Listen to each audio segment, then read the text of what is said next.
Order! Order! You are an incorrigible delinquent at times.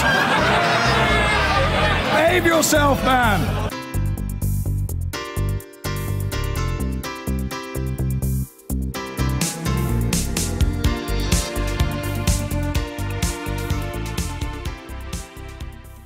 Scientists who've been testing samples of the synthetic drug spice following an epidemic use in Manchester say those taking it are playing Russian roulette. Channel 4 News has been given exclusive access to the results of the tests after this weekend saw a spike in emergency call-outs in the city. Simon Brown reports. Manchester's Piccadilly Gardens has been at the centre of a public health epidemic caused by the synthetic drug known as spice.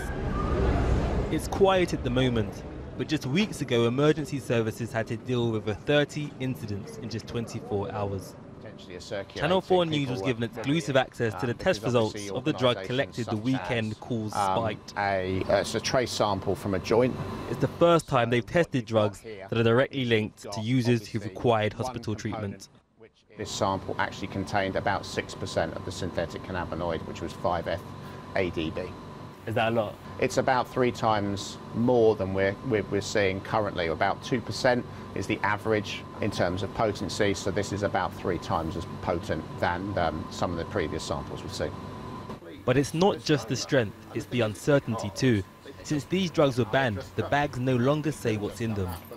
The biggest concern is that the constitution, so the actual chemical that's present in the sample, has varied, and the actual potency has varied very much as well.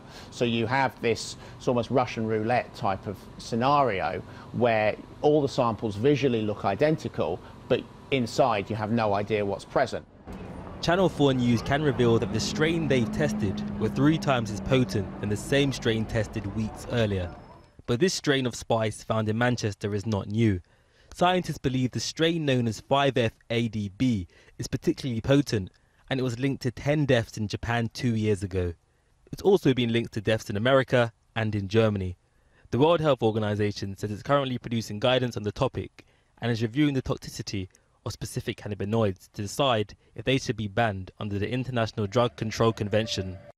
But since the drug was banned here, homeless support workers like Julie have noticed the problem rise.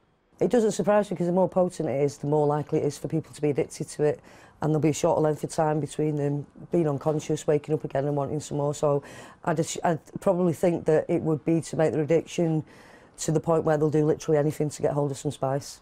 And how do you create more long-term kind of change? We need to make the accommodation route quicker and a bit easier for young people to navigate. We're only a small team, so we can't always go and present people as homeless. I think just to make that process a bit easier, make more accommodation accessible for that client group rather than closing doors on them because of the spice use.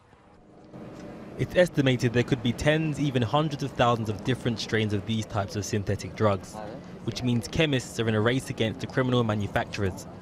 Every time they identify one potential fatal strain, new strains have already been made. Simeon Brown reporting. I've been getting away with it all.